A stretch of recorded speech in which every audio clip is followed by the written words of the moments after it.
नमस्ते दोस्तों, स्वागत है आपका योगा विद डॉक्टर मधु में। आज हम शुरू करने वाले हैं बिगिनर सीरीज में डे 3, जिसमें हम कुछ स्टैंडिंग आसन करने वाले हैं। बिगिनर्स लेवल पे भी थोड़ा चैलेंजिंग है, बट प्रैक्टिस करने से हो जाएगा। मुझसे नहीं होगा ऐसा करके हम करना शुरू ही नहीं करते हैं। जब तक नहीं करेंगे तब तक कैसे होगा। आप मुझे रोज फॉलो कीजिए और आप देखिए धीरे धीरे आपकी फ्लेक्सिबिलिटी इंक्रीज हो जाएगी, आपकी बॉडी टोन होगी। सुंदर शरीर में सुंदर मन का वास होता है। तो अभी नहीं तो कभी नहीं, शुरू करते हैं आज से। पर उसके पहले हम एक प्रेयर करेंगे, ओमकार चैंटिंग करेंगे, फिर हम आसन में जाएंगे। आंखें बंद कीजिए, दोनों हाथ जोड़ लीजिए, श्वास लीजिए, श्वास छोड़िए। धीमी गति से श्वास लेते हुए श्वास छोड़िए। योगेन चित्तस्य पदेन वाचा मलं शरीरस्य च वैद्यकेन योपाकरोतं प्रवरं मुनीनां पतञ्जलिं प्राञ्जलिरानतोऽस्मि।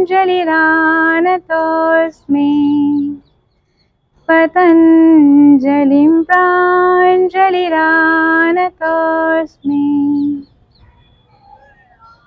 श्वासों पे ध्यान रखिए। धीमी गति से श्वास लीजिए, श्वास छोड़िए।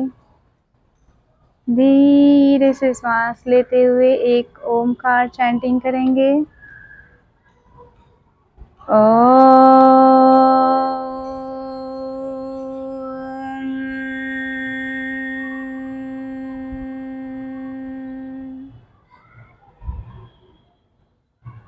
Inhale, exhale।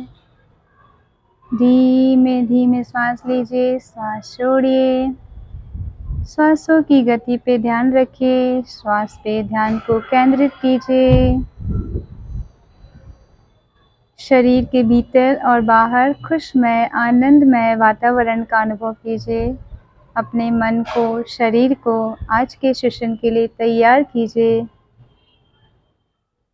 और प्यारी सी मुस्कुराहट के साथ आंखें खोल दीजिए।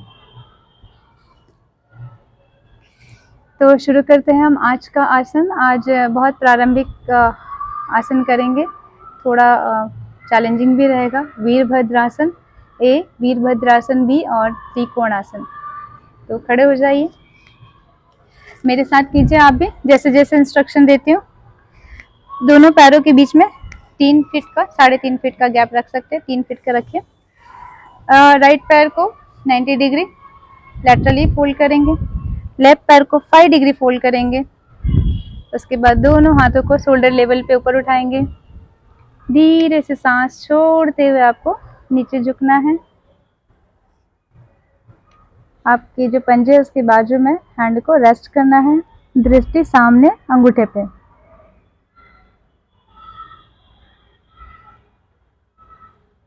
सांस छोड़ते हुए धीरे से आपको ऊपर आ जाना है। दोनों हाथों को नीचे, फिर दोनों पांव पास में।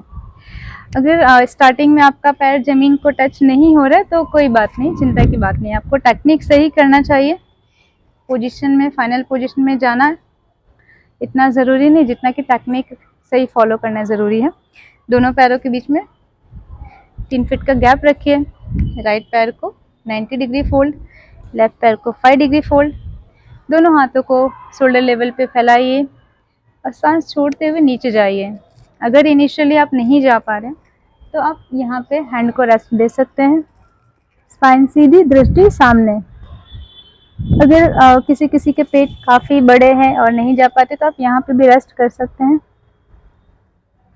या फिर आप यहाँ मेक श्योर कि नी पे रेस्ट नहीं करना। आपको कभी भी आपको नी पे प्रेशर नहीं डालना है, नहीं तो आप यहाँ पे रेस्ट कर सकते हैं। धीरे धीरे आसन में जाने की कोशिश कीजिए। जैसे जैसे आप प्रैक्टिस करेंगे आपकी फ्लेक्सिबिलिटी बढ़ती जाएंगी, फिर आप यहाँ से यहाँ आराम से पहुँच सकते हैं। बॉडी को ऐसे टिल्ट नहीं करना है, ऐसे नहीं करना, या फिर ऐसे भी नहीं करना है। कई बार हम पोजीशन में जाने के लिए ऐसे टिल्ट हो जाते हैं, वो सही नहीं है। उससे हमारे स्पाइन पे काफ़ी प्रेशर आता है। ठीक है, दूसरे पैर से भी हम रिपीट करेंगे। लेफ्ट पैर को 90 डिग्री में वर्टिकली, राइट पैर को 5 डिग्री, दोनों हाथों को शोल्डर लेवल पे स्ट्रेट। धीरे से सांस छोड़ते हुए आपको जाना है और पंजों के साइड में आप हाथ को प्लेस करना है, दृष्टि सामने। अगर स्टार्टिंग में आपको पहुंचने में दिक्कत आ रही है तो आप यहाँ पे कोई ब्लॉक्स रख सकते हैं, योगा ब्लॉक्स भी रख सकते हैं, या फिर आप हाथ यहाँ पे रख के रेस्ट कर सकते हैं। आपके दोनों हाथ एक लाइन में होने चाहिए, ऐसे सामने की तरफ झुका नहीं होना चाहिए या पीछे की तरफ नहीं टिल्ट होना चाहिए। आपकी दृष्टि जो है वो दूसरे हाथ के उंगलियों पे होनी चाहिए। धीरे से आसन में वापस आ जाइए, हाथ नीचे साइड में। स्टैंडिंग आसन में सबसे पहला समस्थिति होता है। उसमें दोनों पाँव के अंगूठे, दोनों पाँव की एड़ियाँ जुड़ी हुई, पेट अंदर, छाती बाहर, 4 उंगलियां आपस में मिली हुई, अंगूठा बाहर। ये हमारा स्टैंडिंग समस्थिति है। किसी भी आसन में जाने से पहले ये सबसे पहला आसन होता है, समस्थिति। दूसरे आसन के बारे में हम अभ्यास करेंगे, वीरभद्र आसन। बहुत ही इफेक्टिव और बहुत चुनौती भरा आसन है। दोनों पाँव के बीच में 3 फीट का गैप कीजिए। आप अगर मैट के एज पे खड़े रहेंगे तो आपको दोनों अंगूठे के अलाइनमेंट में काफ़ी मदद मिल जाएगी। राइट पैर को 90 डिग्री में फोल्ड कीजिए, लेफ्ट पैर को 45 डिग्री। उसके बाद दोनों हाथों को साइड में फैला लीजिए। धीरे से नी को बेंड करते हुए, ध्यान रखना है कि नी और एंकल एक लाइन में होनी चाहिए, बहुत ऐसे नहीं होना चाहिए, नहीं तो आपकी नी की जो लिगामेंट्स है वो इंजर हो जाती है। कई बार लोग वीरभद्र आसन में ऐसे एड़ी को उठाकर और ऐसे हाई लेंज करते हैं, वो इतना इफेक्टिव नहीं रहेगा।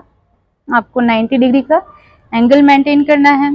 पीछे के पैर 45 डिग्री पे, एड़िया जमीन पे, दोनों हाथों को फैलाइए और धीरे से आप प्रणाम की मुद्रा में आ सकते हैं, नहीं तो आप स्ट्रेच भी कर सकते हैं। स्टार्टिंग में अगर नहीं होता दोनों हाथों को ऊपर भी कर सकते हैं, पर ये राइट पोजीशन रहेगा आपका। दोनों हाथों को साइड में लाइए, नी सीधा, पैर सीधे, हाथ साइड में, फिर प्रॉपर पोजीशन में आ जाइए। इस आसन को हम लेफ्ट साइड से भी करेंगे। फिर से देखिए, दोनों पाँव के बीच में 3 फीट का डिस्टेंस, लेफ्ट पैर वर्टिकली, राइट पैर 45 डिग्री। ये वीरभद्रासन 1 है। धीरे से आपके घुटनों को ऐसे बैंड करना है, बट मेक श्योर कि दोनों के बीच में 90 का एंगल बनना चाहिए। फिर धीरे से आसन में सांस लेते छोड़ते रहना है, सांस रोकना नहीं है। लंबी गहरी सांस लेनी है। धीरे से नी को सीधा, दोनों हाथों को साइड में, नीचे, फिर आ जाइए। वीरभद्रासन बहुत ही इफेक्टिव और चैलेंजिंग आसन है। आपने देखा होगा कि जब हम ये आसन करते हैं तो हमारे जो हैमस्ट्रिंग है उस पर काफ़ी खिंचाव आता है। जो हमारे साइड मसल्स हैं, जो एब्डोमिनल मसल्स है, उस पर भी काफ़ी खिंचाव आता है। और हम कोई भी आसन में जिसमें हाथ ऊपर करते हैं, प्रणाम आसन में जाते हैं, तो यहाँ की मसल्स भी काफ़ी स्ट्रेच होती है। ठीक है, वीरभद्रासन द्वितीय में भी सेम है। आपको पैर का पोजीशन सेम है, दोनों पैरों के बीच में 3 फीट का गैप। राइट पैर लेटरली 90 डिग्री, लेफ्ट पैर 5 डिग्री ओनली। दोनों हाथों को साइड में, और फिर आपको धीरे से आसन में जाना है, दृष्टि सामने, मिडिल फिंगर को देखना चाहिए। आसन में सांस लेते छोड़ते रहना है। ये हमारे इंटरमीडिएट के लिए तैयारी हो रही है। आप देख रहे होंगे कि काफ़ी अच्छा प्रेशर आ रहा है आपके थाइस पे, आपकी हैमस्ट्रिंग, आपकी क्वाड्रिसेप्स। धीरे से सांस छोड़ते हुए आ जाइए। दूसरे आसन में भी हम राइट पैर को 5 डिग्री, लेफ्ट पैर को 90 डिग्री, दोनों हाथ साइड में, पैर को मोड़ते हुए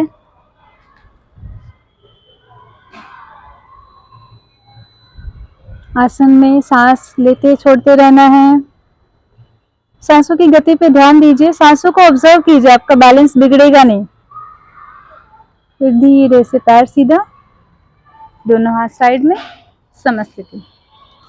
दो तीन बातों का ध्यान रखना है। कई बार लोग जो वीरभद्रासन करते हैं तो उसमें नी को बहुत आगे तक बेंड करते हैं बहुत ज़्यादा स्ट्रेच के लिए, पर वो सही नहीं है। वो हाई लेंथ है जिसमें कि हम नी को ऊपर कर लेते हैं तो इधर भी प्रेशर आता है, यहाँ पे भी लिगामेंट होने की टेंशन रहती है। आपको टेक्निक्स पे ध्यान देना है कि आपका नी और एंकल का जो अलाइनमेंट है वो हमेशा 90 डिग्री होना चाहिए। पिछला पैर 45 डिग्री और फिर हाथ जुड़े होना। इस आसन का प्रैक्टिस आप 2 से 3 बार कीजिए रोज। आपके जो थाइज है काफ़ी मजबूत हो जाएंगे, इससे आपका नी भी काफ़ी स्ट्रांग होता है। जो हमने पहला किया था त्रिकोणासन, उसके बाद वीरभद्रासन 1, वीरभद्रासन 2, ये तीनों आसन तैयारी है आपके इंटरमीडिएट लेवल के लिए।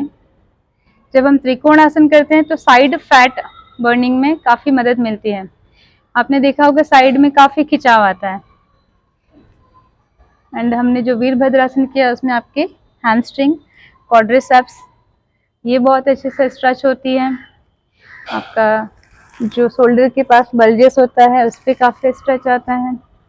चेस्ट एलोंगेट होता है, चेस्ट आपका एक्सपेंड होता है, तो ये हमारे रेस्पिरेटरी सिस्टम के लिए भी काफ़ी अच्छा होता है। जब भी हम योग करते हैं तो उसमें ब्लड जो जमा हुआ रहता है, जो एक जगह पे स्टैग्नेंट ब्लड होता है वो फ्लश आउट होता है, और जब हम रिलैक्स करते हैं तो वहाँ पे फिर से नया ब्लड आता है। ठीक है, उम्मीद है आपको आज का वीडियो पसंद आया होगा, समझ आया होगा। फॉलो कीजिए, रेगुलर मेरे साथ प्रैक्टिस कीजिए, फिर मुझे बताइए कि कैसा लग रहा है, क्या फ़र्क पड़ रहा है। जब तक नहीं करेंगे तब तक नहीं होगा। फिट रहना है तो करना पड़ेगा, अपने लिए अपने को टाइम निकालना पड़ेगा। धन्यवाद। लाइक कीजिए, सब्सक्राइब कीजिए, शेयर कीजिए, मुझे मोटिवेशन की ज़रूरत है। फॉलो कीजिए। Thank you.